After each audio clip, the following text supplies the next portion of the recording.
Nhạc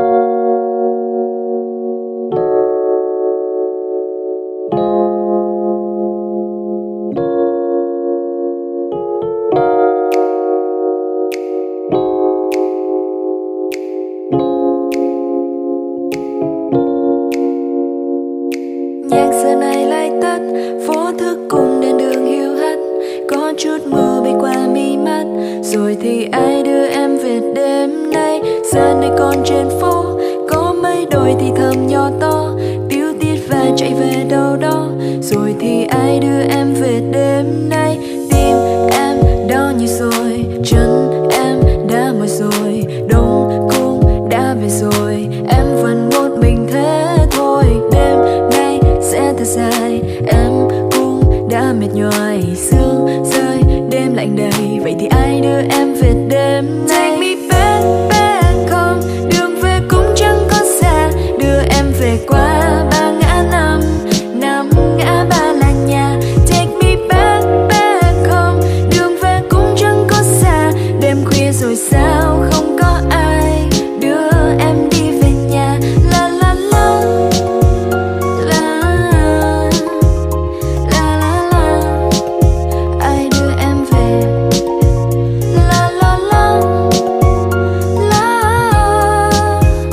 la, không ai đưa em về. Let me take you home baby. Làm việc from 9 to 5, tan ca thật mỏi mệt em biết về cùng ai. Đường về tuyệt nhiên là không khó, nhưng mà có lẽ sự cô đơn sẽ khiến đôi chân em mỏi đó.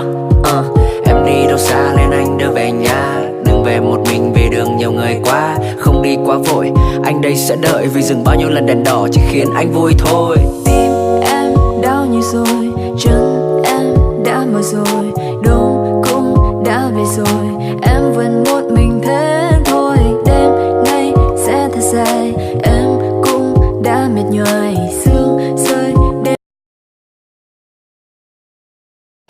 けた波が喰らう汗の石とよろずの息しみたまと一片の祈り強くなれる理由を知った僕を連れて進め。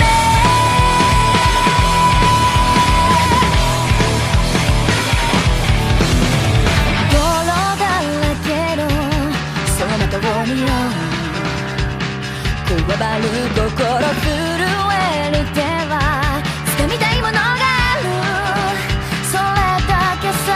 夜の匂いに空に選んでも変わっていけるのは自分自身だけ、それだけさ。